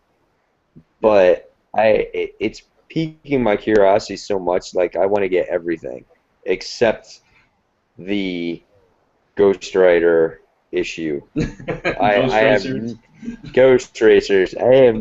What are they gonna do? Race all day? Like all the Ghost Racers? Are they gonna race around a track? I mean, I don't want that. I don't want that. I have no interest in that. But most of these titles, I want to find out what's going. I want to at least give a first issue a try and see what this all develops into. That's what I'm really That's what I'm really looking forward to here. And then I'll probably eliminate things as time goes, obviously. But Basically treat it like it's an ongoing series, like Marvel starting Right. over and the right, ongoing. because there's a lot of titles that are ending, so this gives you a chance to pick these up and see what they're about, if you like them or dislike them. But this doesn't deter me. I mean, if it deterred me, then I shouldn't be reading comic books then. You know what I'm saying?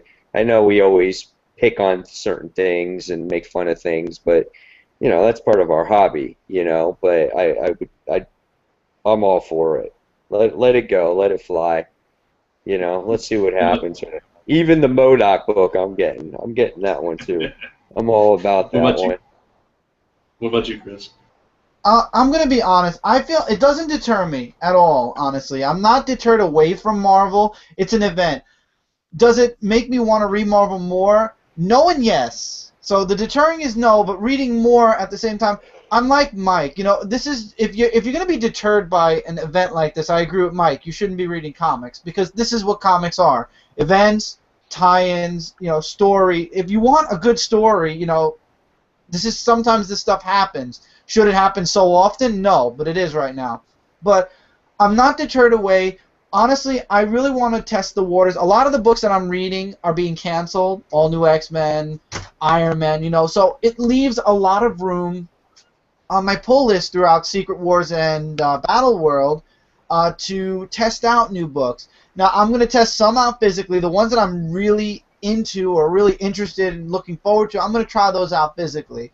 The other stuff I might check out on the computer first instead, so I don't have to pay the hefty bill of a physical copy. One thing that really has been deterring me away from Marvel is the $5 price tag on a lot of their books. I just noticed that this coming week, Guardians of the Galaxy 25 is coming out, and it's $5. Is it because it's the end of Black Vortex? No. Is it because of any reason other than the fact that it's issue 25? No. It's just because it's issue 25. They did it for Nova 10. They did it for Nova's annual because they had to bridge the gap, so they basically had to make a double-sized issue. They did it for another book that was only at issue 5 or 6, but it was really the 100th or some 100 and something. And now they're doing it for Guardians. I just want the books to at least be $3.99, be accessible to people at a nice price. Don't make books like Spider-Verse. Number one, it's $5. Is the whole series going to be $5, or is it just the first issue that'll be $5? Well, most of the books, when I looked at the solicits, Are $3.99. Are $3.99. Yeah. Yeah. So It's I just think the maybe big the ones. well, no, they even lowered the price tag on some of the regular Secret Wars now. I think starting with like issue Really? 4. Yeah, yeah. I noticed that on like when you look at the June solicits for Marvel, the Secret Wars issues at first they were all $5. Now when you look at their price tag, they're $3.99.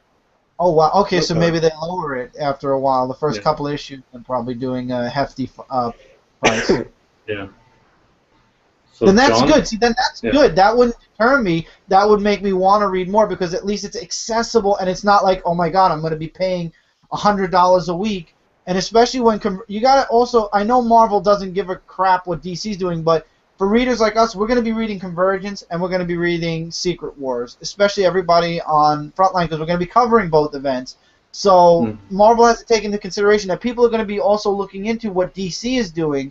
So it would be smart to make it cheaper so more people are interested in that because Convergence, all the books are $3.99, every single one. And then in starting in May, if you want a sneak peek, they're going to be $5, and I think that was a dumb move on DC's part. But that's beside the $4, $5 for the sneak peek books. And I'm not going to be getting any of the sneak peeks. I could wait for the actual book to come out. But this would be a perfect time for Marvel to capitalize. Say, hey, we're having an event, but all of our books are going to be cheaper, or they're going to be, it's not going to be like $5. So you're going to run over to DC and get more books because it's cheaper. Right. Secret Wars for June issue number 3 is $3.99. Issue number 4 is $3.99. So yeah, they definitely lowered their prices. Cool. So John, as the one of us that doesn't normally read all the books, or a good amount of the books for both companies, what about you? What are your thoughts? Does this deter you, or does it intrigue you? Completely deterred. No, I'm just kidding. And I was wrong. Actually, looking through the map, it was just a bad pointer. King James's England is on the water. But anyway, this is a book that unless we are covering it for a show, I'm waiting for the trade. Yep. Okay. There's nothing here that makes me want this book immediately. Because, as I said, it's not a sustainable idea. They've already screwed up. And I'm not as interested in watching them dig out of the screw up as I would be as if they came with a premise that would work from the get-go. Because right now, all they've done, in my opinion, is just done a Crisis on Infinite Earths badly. They've just tried to take all their continuity and shove it into one place. Yep. And just like taking pieces of different colored Play-Doh and trying to shove them onto the same ball. Yeah. Which is all I see when I look at this map. Because, as I was saying before, there is no discernible reason why some of these places are existing on a physical map. because several of these things are not physical things. You know, Limbo. Why would you have Limbo on your actual map? That The reminds whole me of something from Thor. That makes me think of something Thor related with Limbo and underneath it is Well, the Yeah. Deadland, I think. no, I was going to say it's the Inferno storyline, which all the demons, you know, from Limbo come on into New York. Once again, Manhattan, but you make it your own little place somewhere in the southern part of the globe, for one thing, which makes no sense. But you know, once again, it's a storyline, not a place. And you know, I'm not really caring enough about Marvel these days to watch them fix their mistake that they made before they even started writing the thing. Can I ask a question about you and Marvel, just out of my own pure curiosity? What you Yes. say you don't care for Marvel. What pushed you away from Marvel initially then that makes you really not care what's going on now? What pushed me away from Marvel is stuff like this, stuff like One More Day, Okay. stuff yeah, like that pushed me away from you know, stuff Yeah. like stuff like Civil War, you know, which was a good story, but had so many stupid things that made no logical sense for the character. Peter Parker would have never unmasked himself in a million years. Ever. There was no reason for it. Reed Richards would have never helped clone Thor. For any reason. Yeah, there are a lot of Whatsoever. characters were out of character in that series.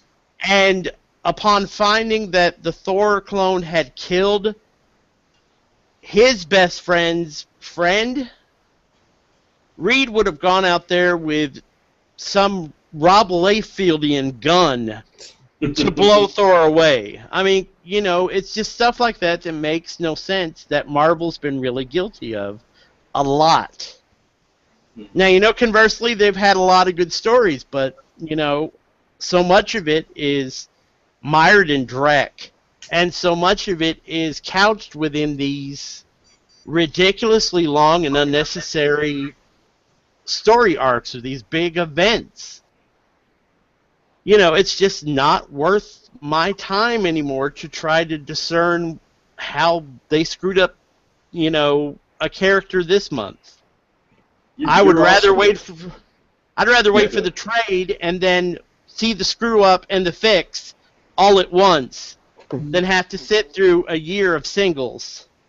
Come on, you gotta try out X-Men '92 issue #1, man. It's based off of the cartoon. Well, that's fine. I wasn't that into the cartoon. Oh, You got to remember, I've got at least 10 years on you guys. Well, I don't know. Not more than that. Quite that much.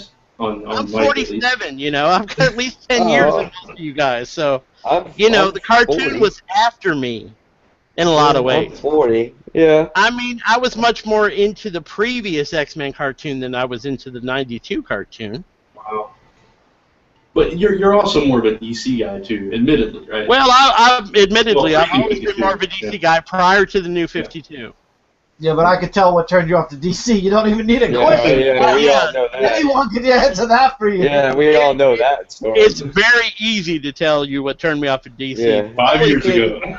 The only thing good that's come out of DC New 52 is Red Hood and the Outlaws. That's it. Hmm. That's And the that's only book that sustained me. And that, for a lot of people, is very... It's very debatable. anachronous. It's very anachronous to every other mythos in DC. And that book is going away, too, though. Oh, yeah, and that book's going away, too. So, Yeah. you know, goodbye the one thing I actually cared about. Because none of the other books from the New 52, because I started out going, okay, this is a horrible idea, but I'll check it out. And I was immediately so disappointed in every single book that I just gave it all up. And I I don't remember blame that you. When I first got into it, I didn't know what I was going to do. I honestly pushed myself because of my comic reviews, or else I would have, if I was just reading books at that time and I wasn't doing my comic reviews, I see myself, other than the Superman, because I think I would have held on to Superman just to ride out the storm. I probably would have dropped everything DC related, and I would have probably gone over to Marvel to read Marvel books until this whole thing blew over with the New 52. I mean, comic books became a job for me.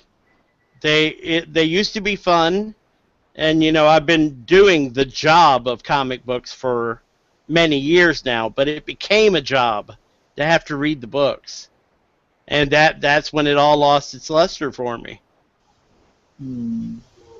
Because it just wasn't fun anymore to read the book. Because you weren't reading it for fun. You were reading it because you had to. Yeah, I mean, I wouldn't have read Spider-Verse if Brant didn't put a gun to my head and go, read this so we can talk about it. You do read some indie stuff still, though, right? Or yeah, no? but, that's still fun. That's, I'm talking about DC and Marvel. Right. No, I just want to make sure you're not totally... No, and and I still read tons of old DC and Marvel stuff. Mm-hmm. Yeah. I'll go back and visit stories that I wouldn't have given a second thought 10, 15 years ago, just because, there's nothing new that I want to look at DC and Marvel. But I'll go back and look at, an old, like that thing that Marvel's coming out with. I don't remember the name of it, but where they're like giving you these previous storylines for $1. Oh, the True Believers thing? The True Believer stuff? Yeah. That is vaguely interesting to me. Because that's old stuff back when Marvel made sense, and I can read it and go, okay, yeah, intelligent stuff that makes sense to me. Because there's nothing about Secret Wars that makes sense to me at all. But I'll look at it. But like I said, I'm probably going to wait for the trade so I can see it all at once, because I can just see myself getting infuriated at a monthly. Yeah. Having it stop after 22 pages and going, "Are you kidding me?" That is your excuse this month, and then being ticked off for an entire month while I'm waiting for the next one. Yeah. Hopefully something will come out of it, like Original Sin. I know you really enjoyed that, so hopefully something will come out of it. The parts I saw of Original Sin, I liked, but Original Sin even got to the point where it stopped making sense because of all the intermixing Fury stuff, and Fury's dead. Oh wait, he's not. And it's like even that started becoming an issue. Okay. Fair enough. So, at this... Now let's talk about what's wrong with Convergence. Oh, another hour for that. I can tell a lot of things there. Yeah, that's what I was going to ask. We've almost gone, an hour and a half, 2 hours, something. I don't know. Yeah, it's almost 2 hours already. Yeah, so maybe we should table Convergence for the next time. Then maybe... That's actually a good idea. It gives us time to actually start a little bit. Yeah, you were excited to talk about Convergence? But I was already. Look at John. I wanted to get it. I wanted to get it. But the thing is that next time we talk about it, though, I think an issue will be out, right? And then we can really start to talk about it. Yeah, I believe so. God, so then I we gotta can read an issue now? Yeah, that. Damn it. Let's make that. Let's never stop. Let's document that and let's make that a thing for next time. That you have to watch. You have to read. I'm wearing a mask. That's it. Yeah, that's right. We got to do another live show so we can see John's reactions to all the Convergence. I'm wearing a V for Vendetta mask next time. That's it.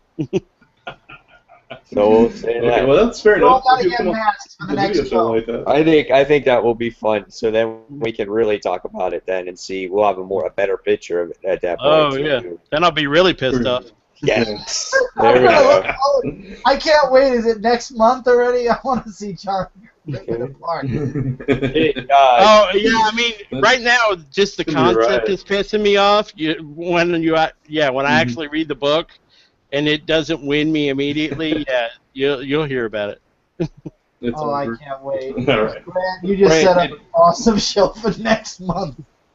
Brant, did we have any more questions? No, they abandoned ship a No. long time ago. Yeah, no, I've been checking. Okay, But cool. no, if you guys have any additional questions for us, obviously leave them in the comments below, and we'll answer them that way. So, but yeah, so we'll save Convergence for the next time. Should be fun or painful for John, but that's okay. Anyway. Yeah, when has my comfort ever been part of the deal? So this is the part of the show then where we will go around the table and see what everybody has coming up, coming out, and going on. Mike, we'll start with you. All right, so I got my on my channel on Comic Book Corner 2.0. I recently just put up the latest haul video of all the books that I picked up. I also did a review on Future's End issue number 46, like we discussed already, and there will also be a review on there with the Amazing Spider-Man issue 16.1 that has to do with the whole spiral thing. Also on Comic Frontline, I did a review yesterday on the first issue of Chrononauts. That's written by Mark Millar, and the artwork is done by Sean Murphy. If you guys are not familiar with Sean Murphy, he recently did the artwork for The Wake. So cool book. It was an interesting book. So if you guys want to check out those reviews, feel free to leave comments below, and I'll answer your questions. So, and I'm hopeful on Monday to get a countdown in there as well. Cool. Awesome. Chris, what about you? I got a few videos I'm working on right now for Frontline. I have one new series, and I was going to start the series with one subject. I changed it to another after we did the live show this past week. I am definitely going to be covering Teenage Mutant Ninja Turtles 44, along with the shocking news, which is the death of Donatello. I'm sure there's one or two other books I have slated for Comic Frontline. My channel is normal. Tonight will be the haul. Tomorrow should be the indie review, or the day after, and then following that will be the countdown/review. And Frontline Gaming Zone, we got Mario Party 10. There should be some what do we call those things, Brant? Community play on the weekend for that. Some Battlefield possibly if I finish the campaign, which I started. There will be a review of that on Comic Frontline for the gaming section of Frontline. Frontline Gaming Zone wise, I will be continuing 1886. Monday should be the next episode up.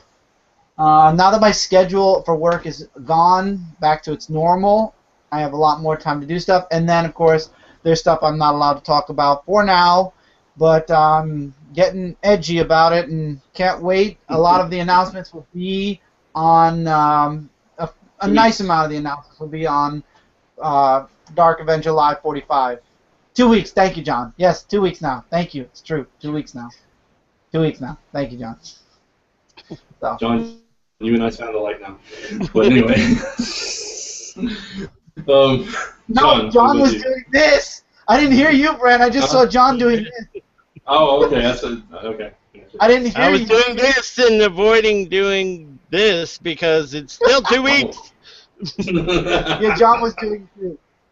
So, in 2 weeks, there'll be an announcement on my channel, and there'll be more announcements otherwhere for other things. So, that's it. All right, John. Well, since I don't know if I'm going to be on a podcast before then or if I'm ever speaking to Brant ever again, I will be at Gem City Comic Con on June 28th and 29th. June? So, March. Thank you. I'll be at New York Comic Con Special Edition, hopefully in June. Lord knows where I'll be in June. But in March 28th, 29th, I'll be at the Gem City Comic Con with Chuck and Derby City Comic Con and Complete Set and comic related and who knows what else. And since I can't talk about anything of mine for 2 weeks, I'll talk about other people's stuff. My buddy Eric Adams is doing his Kickstarter right now for the Lackluster World hardcover book. please go and check it out and give money if you have extra lying around. Even if you don't, go give them some money. It's a fantastic book. It deserves all your money. Every bit of money you have. Stop eating. Go give money to this book. Because it's worth it. And I'm trying to convince him to make even more cool merchandise for it. In addition to the other cool merchandise he already has. So go check that out. Other than that, yeah, I don't like anybody else, so I'm not going to talk about them. But and maybe in 2 weeks you'll hear about what I've been up to. But other than that, Brant and I, I and Brant when he wakes up, and Chuck when his future wife isn't having hospital stays. We're all doing stuff on comic related, so come check us out every day. New stuff on the website all the time. Less me complaining, more me doing professional like writing crap. So okay, that's it. 2 weeks. 2 weeks. 2 weeks.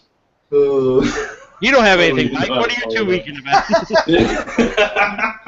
You got nothing. I just gotta fit in. That's all. Yeah. In 2 weeks, it is our. No. Well, you can't even say the name of it yet. I'm not. It's our 6-year anniversary of Zone 4. Yeah, who cares about that? That's not what I want to care talk about. It's huge. It's 6 years. 6-year anniversary of Zone 4 is a. Yeah, I know. I was there at the beginning. Remember? Hang on. Hang on. I'm trying to get it on the thing. This is what we're going to talk about in 2 weeks. This. Yes, Remember that's true. This. Very true. Remember this. We're going to burn your house down in 2 weeks. We're going to burn your house down in 2 weeks. Send us your address. The dangers of arson. Send us your address, and we're all going to put on big white suits and burn down your house. And once again, that joke is probably too old for this. Don't put that out there. I ain't putting no white suit. Once again, that joke is probably too old for this crowd, but you know. This is getting bad. We need to go to the Arkham Asylum.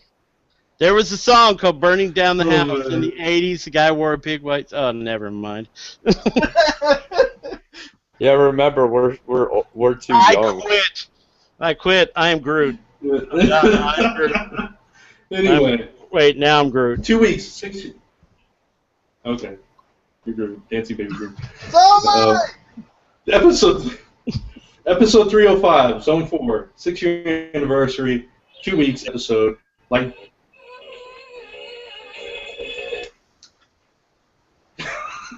John and Chris were alluding to, there will be Shut up, my some batteries announcements ran out. that all 3 of us are involved with. So stay tuned for that. It's huge news. We're very excited about it, but we'll talk about all that later. New Comic Day. The site has been down for some, including myself, so I haven't been able to post the 300th strip, so hopefully it'll go up next week. It will be my last strip, and I'll be writing the commentary for it, so it's pretty cool, so check it out. I may be. NewComicDay.net. It will be up there eventually, so check it out, and a new letterer will be starting on it on strip number 301. A literal letterer? Beyond that, a literal letterer. Yes.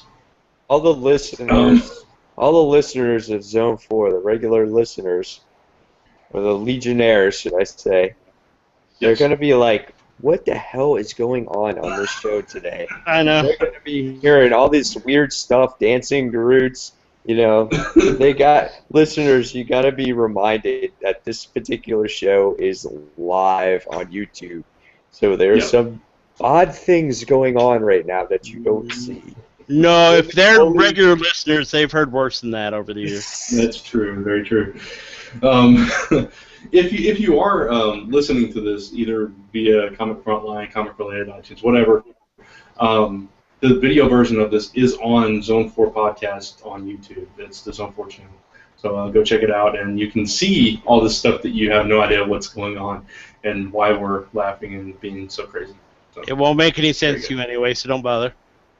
It won't. Yeah, but if you want to see it anyway, it's there. So I don't think I have anything else to plug other than that. So It's your birthday tomorrow. well, there is Yeah, that. plug that. He doesn't seem too happy about that. It's another year older. How old are you going to be, Brant? 38? Younger than you, Mike. That's fine. We're still around the same age. We are. No, 38. That's correct. Yeah. So yeah, getting there though. I'm catching up. Yep. But yeah, so happy birthday of spring, everybody. By the way, It's snowing here. I have no idea what spring it's is. snowing there. It's been raining like crazy here today. You can go on my And Instagram Mike- and see a video of the snow. It's been Mike, we don't want to hear how the weather is there. We don't want to hear it. It's just so hot. It's been today. It was like 92 degrees in Florida, at least. Yeah, it's We all hate you. it's rough. Even I hate you, and I'm in Texas. Yeah, I was about to say. It's not gotten hot here yet. Oh But, yeah, it's really been hot. It got hot quick. Yeah. So we'll see what So- happens. Yeah. So check us out on that is one thing I'll plug for Chris, Mike, and myself. Comic Frontline Live, which made its iTunes debut this week. Episode 50 is available on iTunes now, so you can listen to the audio version on iTunes. And next week's episode, we're actually going to have David and Meredith Finch on the show to talk about Wonder Woman and Little Mermaid and some other stuff. So it's going to be a cool show. Absolutely. Yeah, so check that out. Sometimes And yeah, absolutely. And I guess that's going to wrap us up here. So, Chris, take us away. All right, we'd like to thank the official bands of Zone 4, the Ray Wolf Band and Society's Plague, that you hear on the show each and every episode, except for this live show where Brant just opened up with the Zone 4 intro. It'll be on the audio version. It'll be in the audio version. Yeah, what happened to running all the audio through the thing? yeah. I Oh, yeah, I missed the topic you- calling and I just let it go. Yeah, I forgot. But anyway, we're also proud members of the Comic Related Podcast Network. You can find us on comicrelated.com, Comic Frontline, comicspodcast.com, Stitcher, if you know what Stitcher is, by the way. Nobody knows what Stitcher is. I have no clue what Stitcher is myself. So, and of course, zone4podcast.com, in case you didn't know there was a website for this podcast also. If you have any comments, questions, or suggestions for us, send those to zone4@comicrelated.com. Any raunchy questions you can send to Brant at comicrelated.com. And as always, And I'll thanks for forward them listening. to John. To Brant? Yeah, I was about to say, I'll forward them to Who the hell John at are you comicrelated.com. Brant? Okay, fine, send it to John at comicrelated.com.